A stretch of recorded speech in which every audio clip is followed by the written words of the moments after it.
We are now in our second episode of a four-session series. At alam niyo po, ang ating pinag-uusapan ay ang 12 Promises of the Sacred Heart. Kasi po naman, alam niyo na nasa buwan tayo ng Hunyo. In fact, last Friday was the solemnity of the Sacred Heart of Jesus liturgically. So, simulan na po natin habang tayo ay magagapa ng konti. Pagdasal po natin na sa gabing ito ay lalo tayong mabigyan ng Panginoon ng kanyang karunungan, more than katalinuhan po, dunong. It means na yung ating nalalaman ay ating nagagamit sa ating buhay Kristiyano, sa ating buhay na pagiging mga anak ng Diyos Ama, kapatid ni Jesucristo, inagabayan ng Espiritu Santo, at ganun din tayo ay magkakapatid sapagkat iisa lang po naman ang ating Ama. So let's begin po with a simple prayer. In the name of the Father, and of the Son, and of the Holy Spirit. Amen.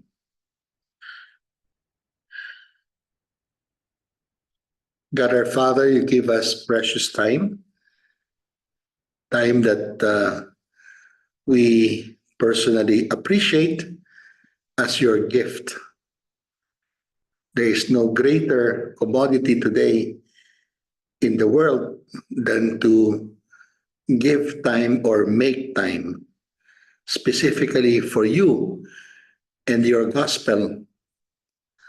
And now in these evenings of the Friday evenings of June, to dedicate some time, to make time, to understand better your great love, merciful love for each one of us through this revelation of the divine, sacred heart of your only begotten Son, Jesus Christ.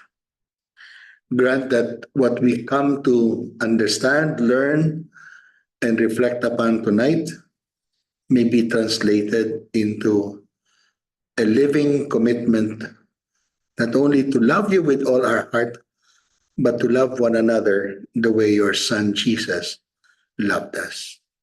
Grant us your spirit of inspiration, and a spirit of courage, that what he inspires we may be willing to do in our lives.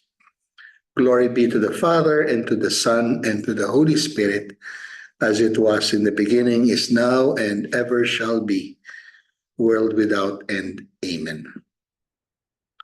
Most Sacred Heart of Jesus, have mercy on us. Immaculate Heart of Mary, pray for us. In the name of the Father, and of the Son, and of the Holy Spirit. Amen. Let me first introduce that I am Father Francis Gustilo.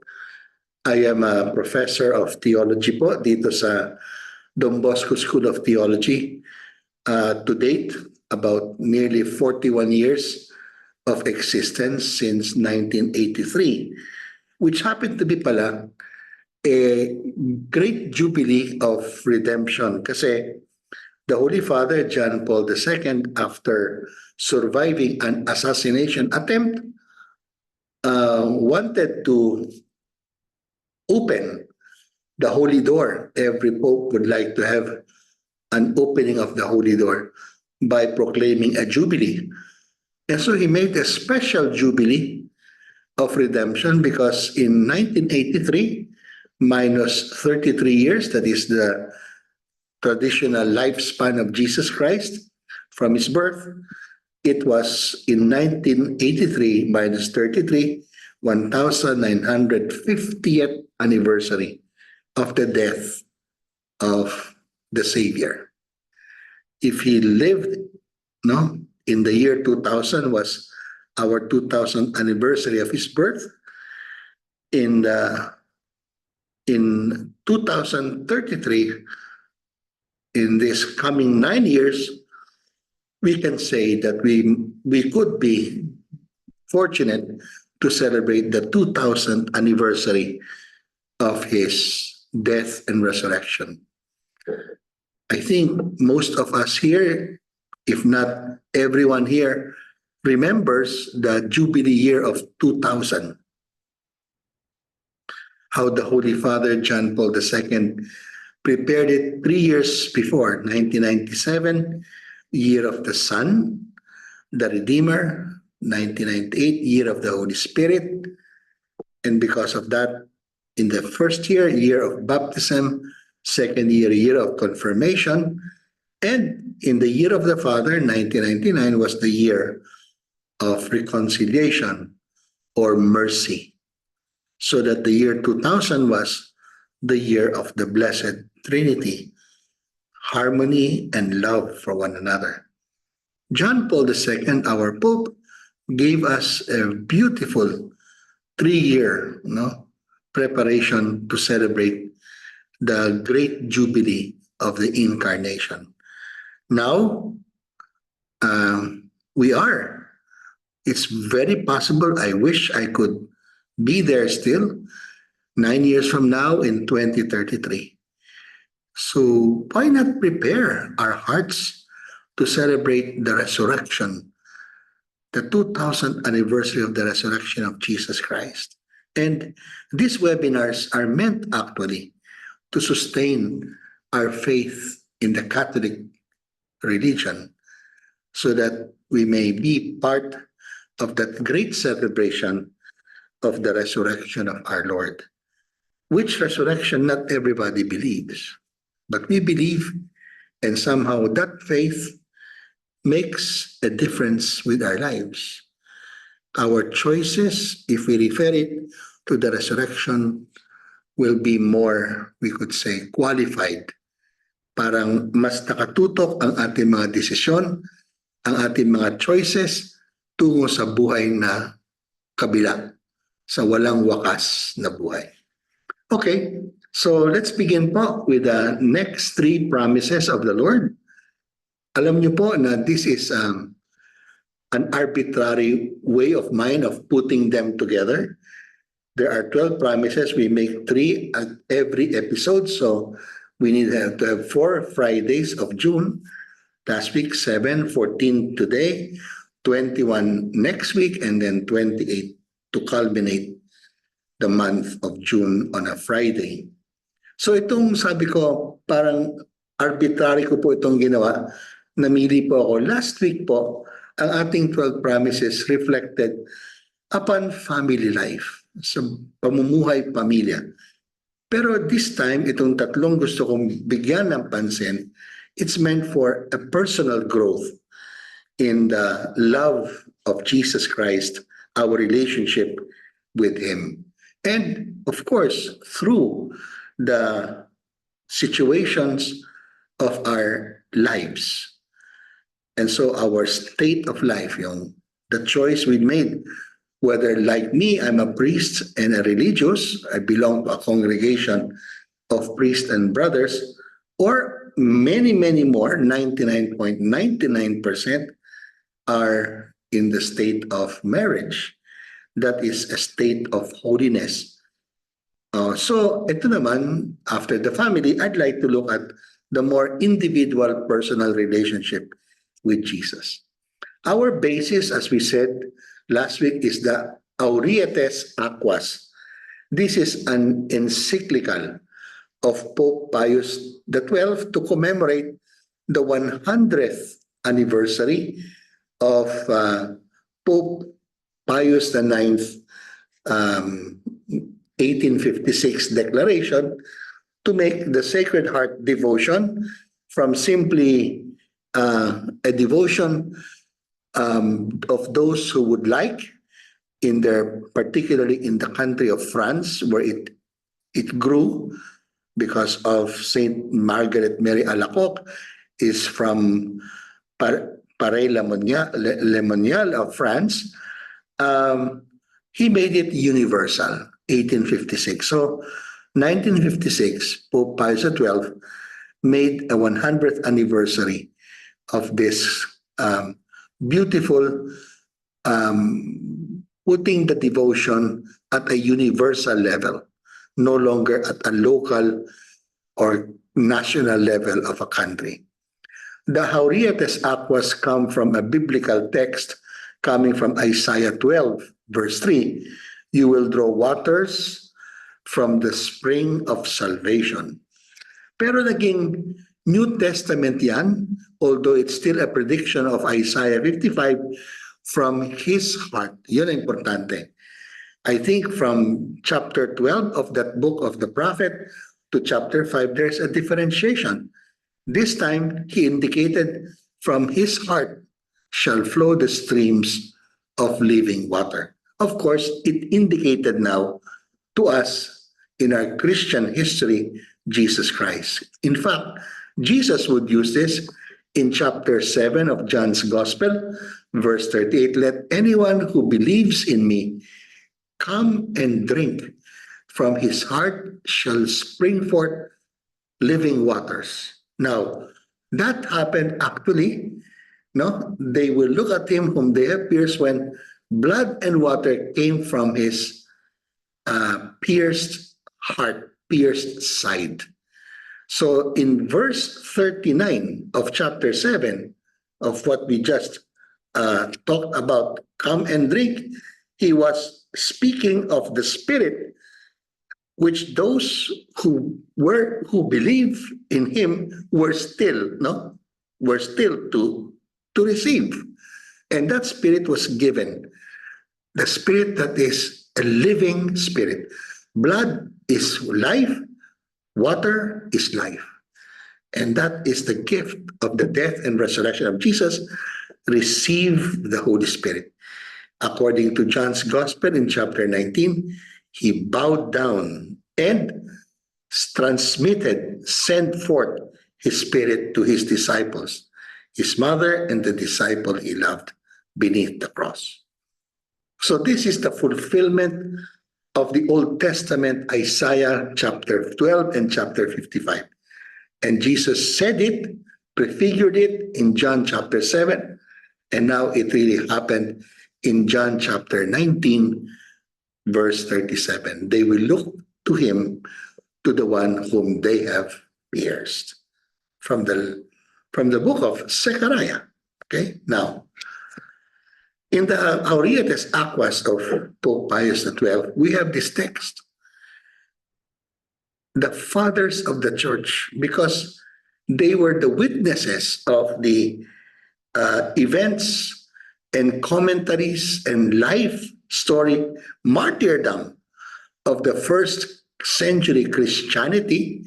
So in the year 100 and moving forward, with no longer the presence of the first-hand witnesses of Jesus' life on earth, including his resurrection, he said that the fathers of the church made us understand, that the mystery of love was the foundation, the culmination of the incarnation and redemption. Ano ibig sabihin nito?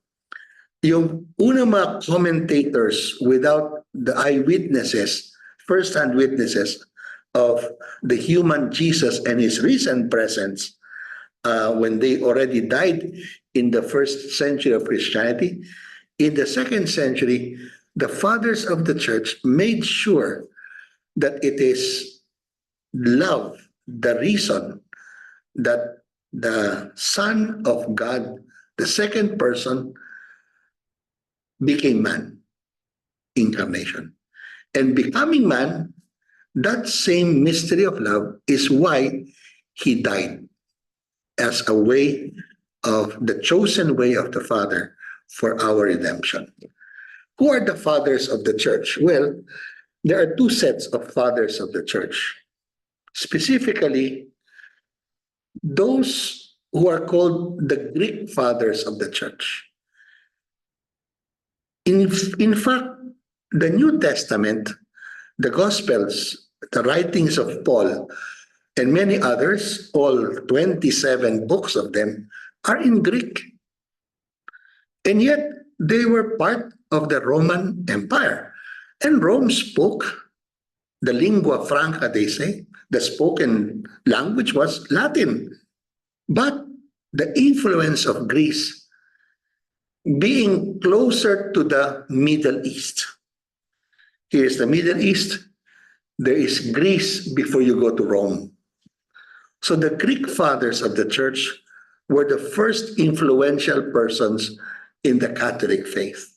They were the first commentators. The first among them is Justin. He said, we adore, we love the Word, born of the unbegotten and ineffable, who became man for our sake. So dito pinuprove niya, ang anak ng Diyos, ang Word that is eternal, nagkatawan tao. So that by partaking of our sufferings, He may provide redemption, remedy for them. Mahalaga itong unang-unang reflection nila. Ang incarnation, ang kapanganakan ni Kristo ay alang-alang sa ating kaligtasan. Sabi ko sa inyo, no? That's how I premise today. 1983 was the 1950th anniversary of the redemption. Pero kasi the year 2000 was the great jubilee of the incarnation. Now we are preparing for the great jubilee of the resurrection. Incarnation, redemption. Redemption means death and resurrection. That is 9 years from now, the great jubilee of the redemption. Now, sabi naman ni Saint Basil the Great, it's clear that the Lord did indeed put on natural affections, nature of man, as a proof of His real, not imaginary incarnation. Kasi there was this heresy that Jesus was truly God but not truly man. No, ang tawag dyan monophysites, or iba sa kanila, mga Nestorians. No? Therefore, He rejected as unworthy of Godhead those corrupt affections which defile the purity of our life. So that's what He did, that He made natural affections not simply be fruit of a make-up. No, it's a real incarnation. And therefore, this natural affection is that of love, not the corrupt affections that defile purity. So sabi ngayon ni St. John Chrysostom, the emotion of the senses to which the divine Redeemer was subject made obvious the fact that He really assumed a human nature complete in all its effect. So sabi niya, precisely because He became human, we repeatedly realized that He had been seized with grief repeatedly. So kung talaga ang Panginoong Hesukristo ay nagdanas, nagbata ng kahirapan, sufferings and pain, and even the loss of life, kasi nga, He's truly human. So yung ang first reflection, totoong tao si Hesukristo, naging tao. Though He is the Son of God, Word eternal, yet He became man, the incarnation, the mystery of that incarnation. Pagdating natin sa Latin fathers, we have Saint Ambrose, Saint Augustine, and Saint John Damascene. Ambrose was the mentor teacher of Augustine that also helped him in his conversion. Now, what does this Ambrose say? Again, once more, about the human dimension. The movements and dispositions of the senses from which the incarnate Word of God was not exempted. Therefore, He put on the soul and the passions of the soul precisely because He's God. No, if He were simply God without this incarnation, He could not have been disturbed, nor could He died. But because He's truly human, He died. So those human affections of infirmity, like death itself, Jesus put it not because it was necessary, but out of compassion. Yan. pasok na tayo sa element of compassion. Hindi lang siya nagmahal, siya kasi naawa, pity and compassion. Nakiramay, so that he might transform in himself his body, which is we, the church, of which he deigned to be the head, so that the members who are among the faithful and the saints, so that if any of them in the trials of this life would be saddened, afflicted, they should not think they are deprived of God's grace. Ito po ang naging basis ko of reflection, to tell you that already as early as the 3rd century, 4th century Christianity, up to the 5th century, in the year 400, ito na po ang alam natin, na hindi ang ating paghihirap ay hindi kawalan ng damdamin ng Diyos sa atin. Ano man ang ating pagnanasa. And so when we look at this by St. John Damascene, complete God assumed me completely. And complete man is united to complete God so that he might bring salvation to complete man. Galing, di ba? So yan. Kabuuan ng ating pagkatao, kabuuan ng kanyang pagka-Diyos. Yan ay nagkaisa, hypostatic union. Alang-alang to bring salvation. Which salvation happened through suffering and pain. Yun po ang reality. Yun ang historical na katotohanan. So if you look now at the promises of the Sacred Heart, ito yung pong tatlo. At our personal level, sabi niya, He will give us the graces if we have devotion to His heart, whatever graces necessary for our state of life. Maging may asawa ka, maging pari ka, madre ka, that is a state of life. It will be grace to become a state of holiness. Tutulungan tayo maging daan ng kabanalan ang estado natin sa buhay na ito.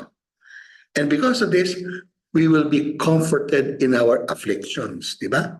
So that's very personal.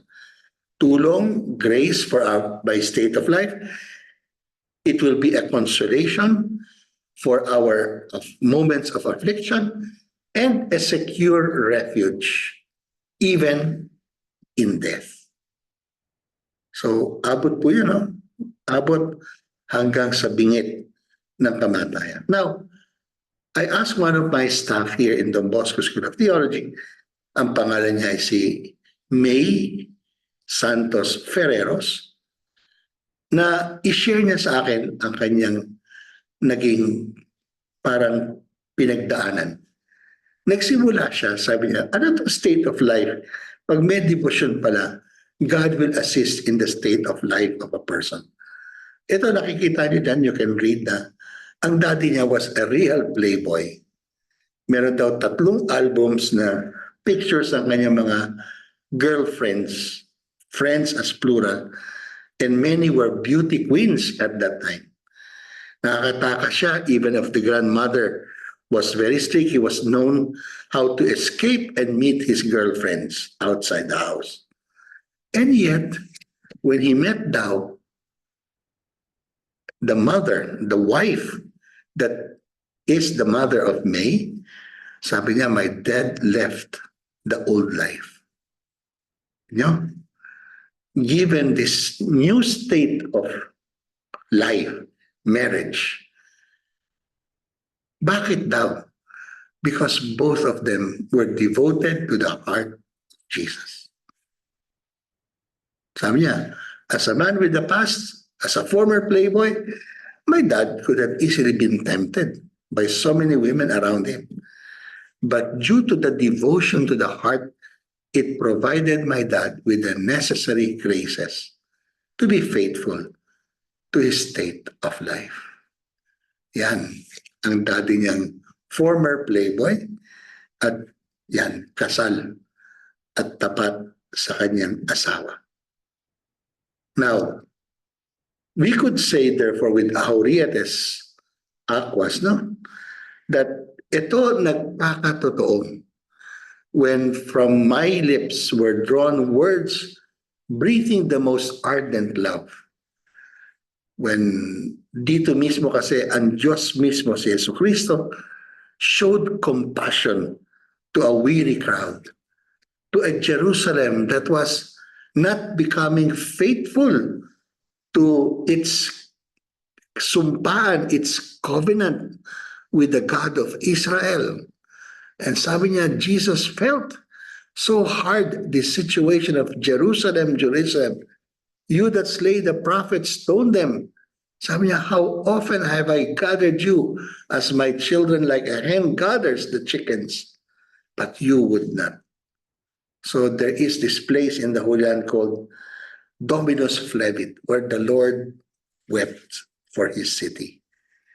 So therefore, the first of the three that tonight we shall be sharing, I will give them all the graces necessary for their state of life. We can just say, Most Sacred Heart of Jesus, spare us. Spare us the troubles that our state of life could be tempted. Those who have a devotion to my heart, I will give them the necessary graces to be faithful to their state of life. So that's the first of our three. Today is the fourth promise. I said, this is arbitrarily put together, no? Ako, kasi iba naman ang position yan sa 12 promises. Okay. The second that we could talk about tonight is, I will comfort them in all their afflictions. Ito nangyari kay May. Ang kanyang husband at the age of 49 succumbed to death. Diba? Because of his rare skin disease, 2019. May would say and testifies here to us, she's got a meeting, a prayer meeting tonight with their community of Our Lady of the Guadalupe community. Sabi niya, I consider the death of my husband one of the big trials in my life. Big trial talaga. There are no amount of comforting words that could suffice to give peace to her grieving. I question God about why He took away my husband at such a young age. Nabalo siya at the age of 48. I was there, brothers and sisters, knowing her from her young age of even elementary schooling at Manresa. I found her 30 years after, when I was celebrating Mass in the Sacred Heart Church of Alabang Hills. Sacred Heart Church. That's where I found May and Eric with their two kids. And after 30 years that I've not seen May, I finally found her with a husband, happy with her marriage. Maybe that was about 2016. And yet, 3 years after, I never realized. And so she called me that her husband has passed on. So she was really dumbfounded. She was questioning, did I ever forsake you, O God? Diba? Then she realized now that God never abandoned me, always provided for my needs. Sometimes in a great grief and pain, makakalimutan natin lahat ng nagawang mabuti ng Diyos sa atin. Kasi nakatuon lang ang ating ilong, nguso, mata sa problema, especially when it comes to a question of the death of a loved one, one's husband. Kung yun lang po at that moment of affliction. And yet, sabi niya, there was this comfort. No? So ito pong binigay niya sa aking picture niya. The left picture is still in her, the cover of her cell phone. But she gave me this picture of her husband in the dying moments that he had in Asian Hospital with the Lady of Guadalupe's tilma, the replica, and of course, holding the Carmelite, Yeah. I think a year before, in 2018, they were able to renew their vows of marriage. Look at the healthy Eric, only to find that 1 year after this event of Holy Land at Cana to be, to have the same renewal of marriage vows, they did not realize they will not reach their 25th silver anniversary of wedding. So that is the first thing of May. But there was even a second. She got COVID Delta. And she was the third among three in our school. She started to work with us. Two priests, Father Mike LaGuardia and Father Vic Cervania, succumbed. Only she survived. And the death of these two priests, she came to know while she was still in the hospital. So weak and so alone. Of course, di ba? Alam niyo naman, ang first year of the COVID in 2021, walang makakabisita. She was all alone in RITM. Tapos sabi niya, hindi ko na alam how I could renew my strength because, she could not breathe properly.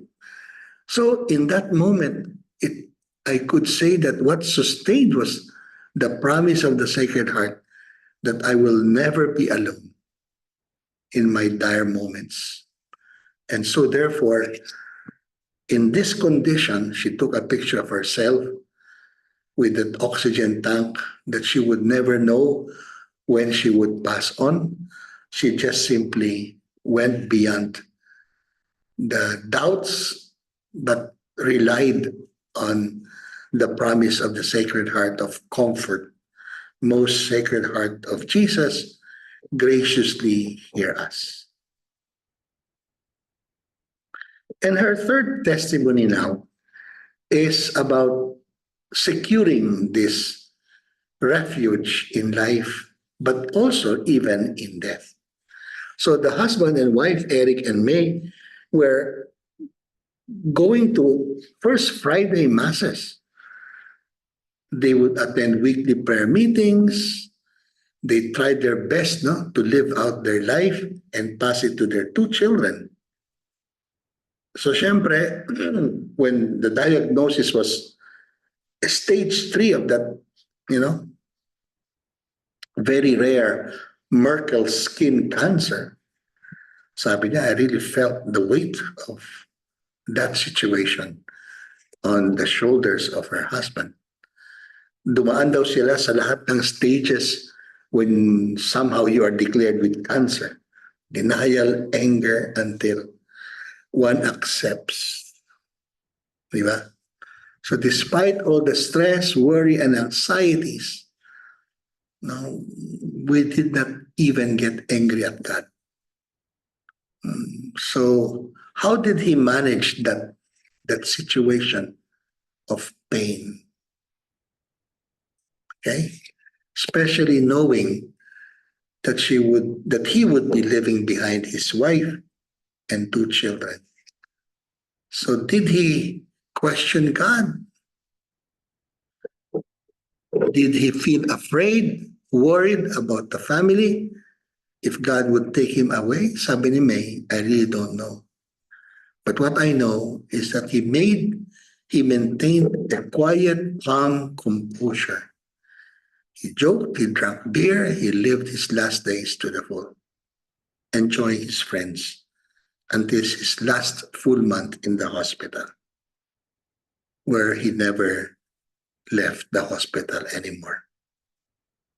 I will be their secure refuge during life and above all in death. So as May testifies, she has experienced how God is the sure refuge in life and death of her husband. He knew that even if God took him away, Eric said, God will continue to take care of the family that he would leave behind. Yon. So, Most Sacred Heart of Jesus, have mercy on us. I'm using the litany of the Sacred Heart here. So ito po yung tatlo nating ano.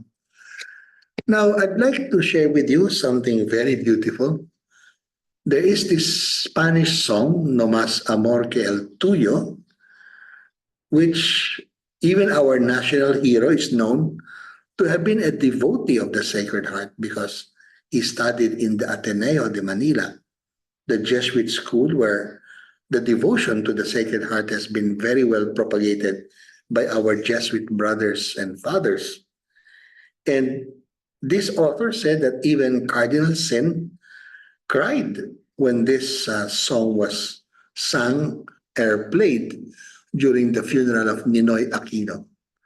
Ninoy and Jose Rizal, our national heroes. The more recent one is Ninoy. And so, sabi niya, had the Philippine Revolution not taken place and the Spanish language classes would have still been prevailing to this day, but no more, di ba? If it were, we could probably have more people devoted to the heart of Jesus because of this fantastic, beautiful, harmonious, melodious song. So he calls it the Song of Our Fathers, the Song of Catholic Philippines. So may I ask that PJ would give us the music of this song with these words.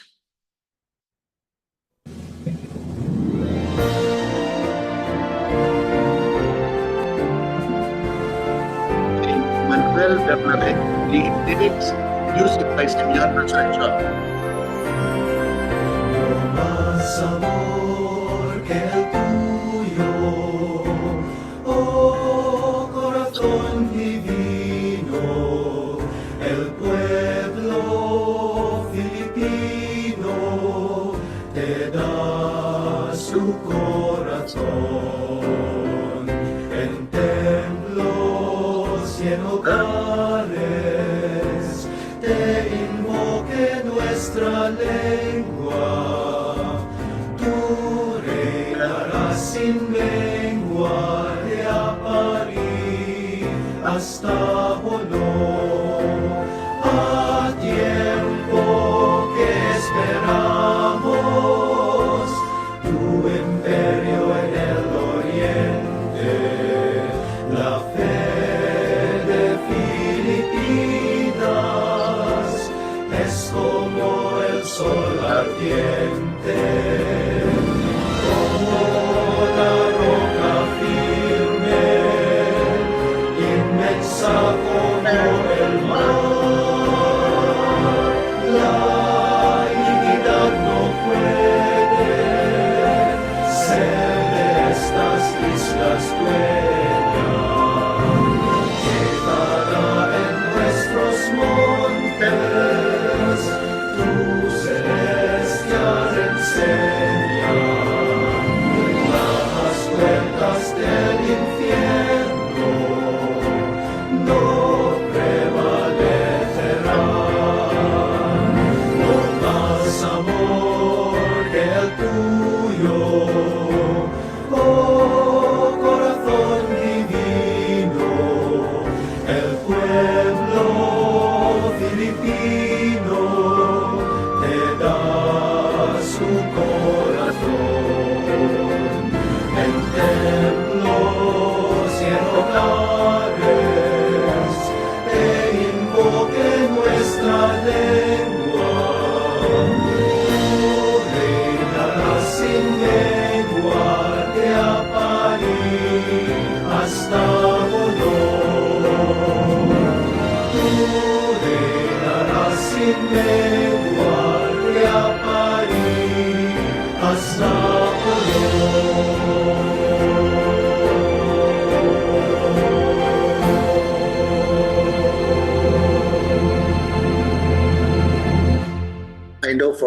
number of you, you could still remember this song. Somehow in my youth, I have memorized it, though it is Spanish. And I have not, probably at still that time, I have not still studied my Spanish classes for 4 semesters, no? 2 semesters in the first year and 2 semesters in second year college. And yet it has become an emblem of our, he says, a kind of national Filipino hymn of a Catholic Filipino. No, there is no greater love than yours. No más amor que el tuyo, O divine heart. The Filipino people, el pueblo Filipino, te da su corazón, gives you his heart, its heart, whether in places of worship, temples, or in places of work, en hogares. Your name is invoked. You are invoked. Nuestra lengua, so te invoque nuestra lengua, our language, no, invokes you, and you reign without doubt from Apari hasta Ulo, from north to south.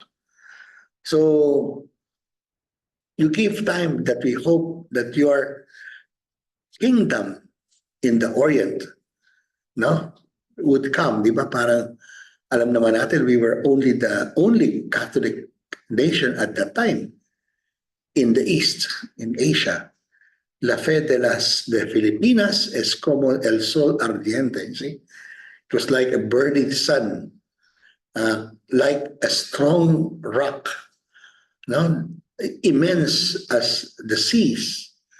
Even iniquity or sin will not be able to dwell in these islands. That was the understanding of Filipino Catholics. No? Because you dwell in our mountains, no, your heavenly revelation it teaches us that the gates of hell will not prevail. So, kita nyo ba yung 12 promises dito? Sa no más amor que el tuyo. So, my dear sisters and brothers, that's how I'd like to end this segment of our reflection. If last time I talked more about my family, my personal experience of this devotion of my dad and my mother, together therefore with my brother and myself, we were brought up together. Now, I'm a 70-year-old man. May right now is about 52 years old, 53. And yeah, she has the same reflection because her parents handed it over, and thanks be to God, she met a man, Eric, who also had a devotion to the heart of Jesus. And despite this great trial of life, the death of her husband at a very young age, she has never doubted God's love for her. So the 3 promises are that in her state of life, in their state of life as married people, including that of her parents. In the time of affliction was a sense of a promise that we will be comforted, and finally to find refuge, to seek that refuge in his heart, especially in time of death.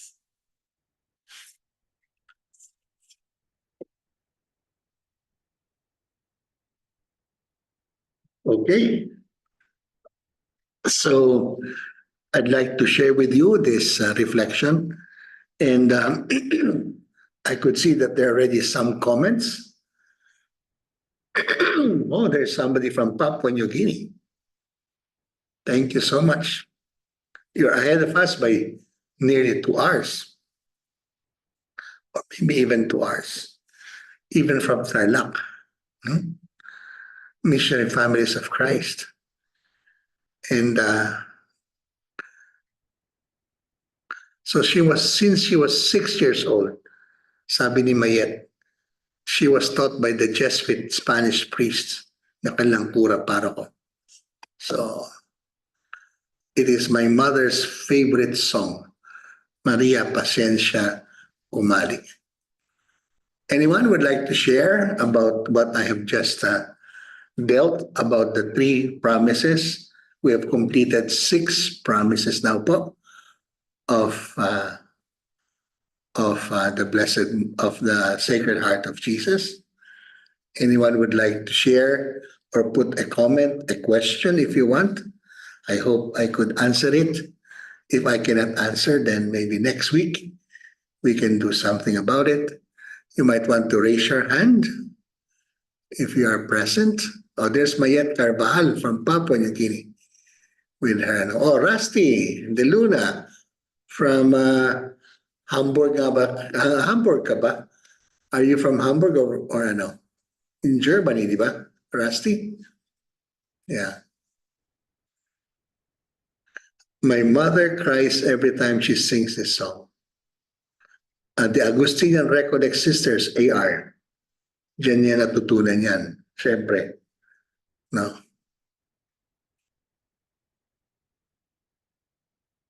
Anyone po? Si Menchi is here. Donato. Hi, Susan. We have to pray for a priest who just died today. A very young priest, Father Jeff Manlapig. He was celebrating a wedding mass at the Bamboo Organ in Las Piñas when he lost consciousness. Brought to the hospital, he passed on. Very young priest. I don't even think he is in his 50s. Yeah.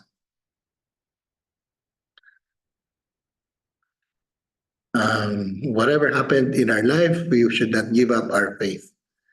God has always a reason, sabi ni Maridel.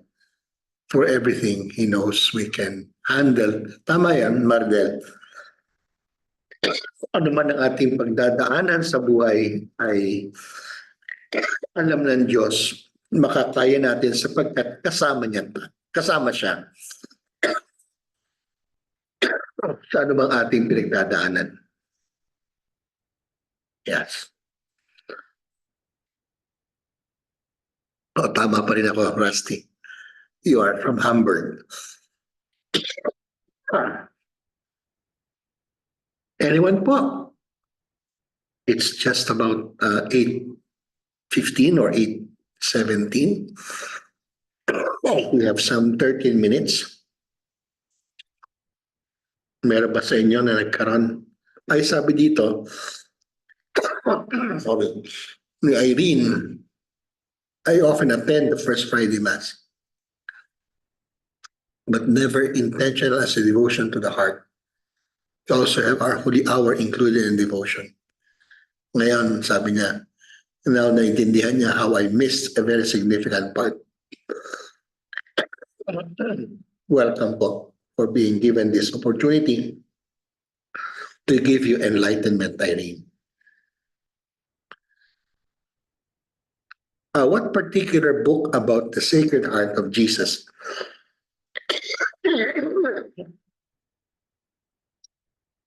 Actually, ang ginagamit ko pa kasi up to now is a very old one, yung encyclical, no? And as I was sharing with my co-priests here, may konting parang theory of satisfaction itong encyclical ni Pope Pius XII. Alam niyo po, although namatay na siya si Father Puzzo, si Father Salvatore Puzzo, he put up a magazine, The Messenger of Love. And I think you can find editions of this Messenger of Love in the Word and Life publication. And so you can Google Word and Life publications, Messenger of Love. They have a Shopee.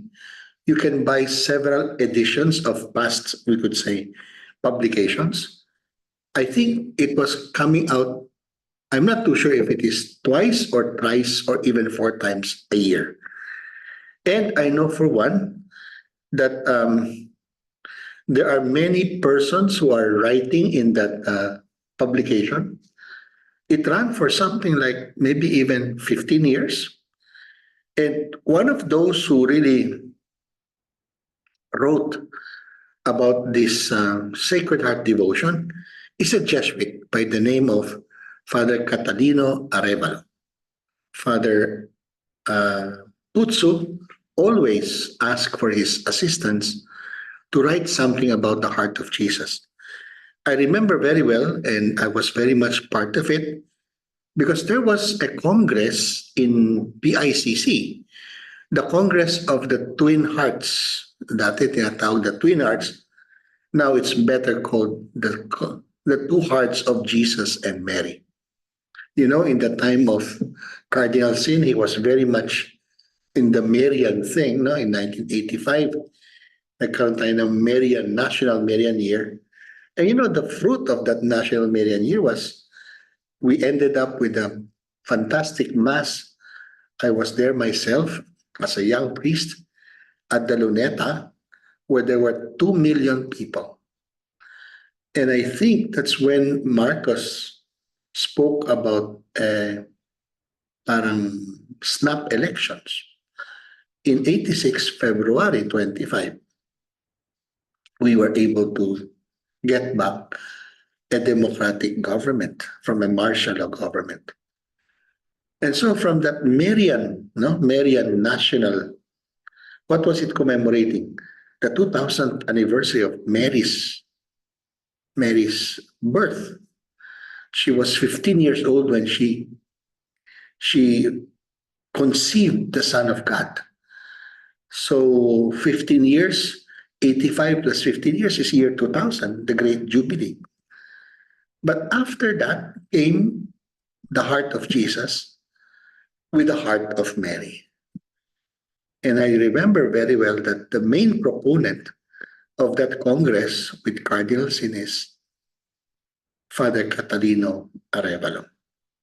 And we discussed theologically how the two hearts of Jesus and Mary beat, they were beating as one.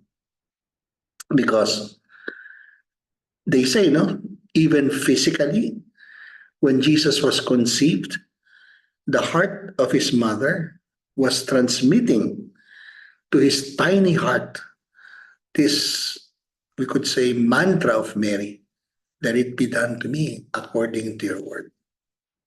Which words, let it be done to me according to your word? Jesus would say, into your hands I commit my spirit before he died. Or let this cup pass, but not my will, but yours be done. So this, the beat of the heart of a human person, the Blessed Mother, and the beat of the heart of the divine person, that is our Son, Jesus Christ, they were in synergy. So there was a beautiful reflection on that. I cannot forget those 3 days at PICC and that kind of Congress. Father Arevalo, very sure ako po, lumalabas yan sa Messenger of Love, Word and Life publications. Of course, Father Putsu has already passed on, so yun. That's what I could say. So, Romeo Tuason Jr. Si Edgar St. Gertrude also wrote about the Sacred Heart. No?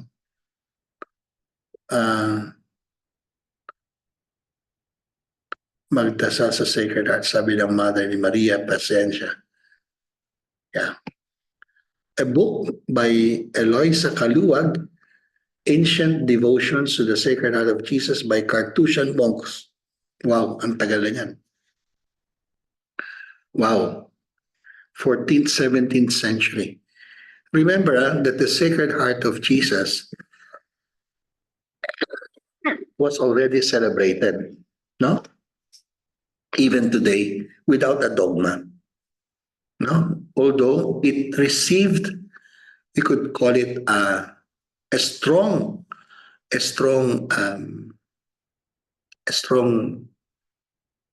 how do you call it, impetus, because of the 17th century, 1673, the apparitions of Jesus Christ to Saint Margaret Mary Alacoque. By the way, next week that will be our topic, the apparitions of the risen Lord, and how this apparition to Margaret Mary Alacoque has impacted our Christian faith, Catholic faith, and with it, the devotion to the heart of Jesus. So it's been 350 years last year, 1673, December 27, the first apparition of Jesus to a sister of the Visitation Nuns, founded by Saint Francis of Sales. And the last apparition, the fourth, was in June of 1675. That's why this September 2024, the Pope Francis, a Jesuit himself, will write a reflection of his on the Sacred Heart to commemorate the 350 years between 1673, 1675, 2023 to 2025, 350 years of this revelation of Jesus, private revelation to Margaret Mary Alacoque. There is a YouTube series using this book by Father Giorgio Cerudo. Thank you for this, Maria Eloisa, for your contribution to our knowledge. Judith, si Rusty, I always visit the Sacré-Cœur in Paris. Yes, Paris Le Mondial. Every time I am there. So he's being in Europe, in Hamburg, no? Just like the popes, they have to report before. They have to report before and after their mission trip in Maria Maggiore. Because when I turned 60, the first thing is to attend the Mass at Sacré-Cœur. Unforgettable daw, sabi ni Rusty. An experience that made after the Mass, they opened the Blessed Sacrament and I cried because that was the best gift I've received from the heart of Jesus. Oh, that is beautiful, Rusty. The connection between the heart and the Eucharist. Next week din po, may bigyan natin ng importansya yan. Blessed to listen again to you, Judith. I also attend the events of Father Arevalo's keynote speaker. Used to write for Word and Life. Oh, thank you, Judith. Okay, Father Sal. Yes, I'm inspired by Father Sal because of the Sacred Heart. So si Mira, thanking God for my friend who inspired me again to have a devotion to the heart of Jesus. There was already an answered prayer that the reconstruction of my confirmation certificate is available to claim in relation to the preparation of my Catholic wedding, because I and my husband were only civilly wed. Our documents are now in process for the sacrament of matrimony. So continuous healing and conversion. Thank you for telling us this, Mira. Yes, totoo po yun. Tingnan niyo po ang novena prayer, no? More than the promises, especially the consecration to the heart of Jesus. Na next week, again, 2 weeks from now, we'll talk about the universal, the consecration of the whole human race to the heart of Jesus, done by Pope Leo XIII in 1899. They call it Annum Sacrum, the Holy Year, kasi year 1900 was a turn of the century. Alam niyo mga kapatid, can I tell you something? I feel very privileged to be born in this era. Bakit? Alam niyo nga, was born in 1953. But I had the chance to transition from yung aking ginagamit palagi 19, no? 1953. So lahat sa simula sa pag-aral ko 19 until naging 2000. And now ginagamit natin 2024. Ang daddy ko namatay ng 1975. Hindi niya na isulat yung 20.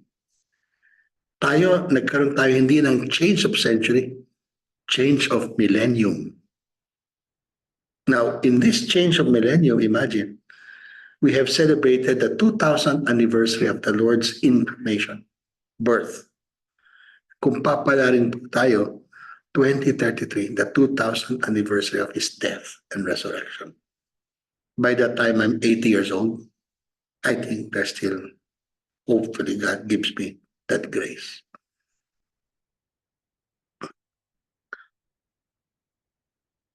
Okay, so here we are. Let's meet again next week. Oh, si Bob Lopez, thank you for being with us. So, there is Irene Guillermo. Please take care of your... okay. Thank you, Irene, for telling me to take care of my health. Yeah. Well, because we are in vacation po, mga kapatid, I've been taking longer sleeping times.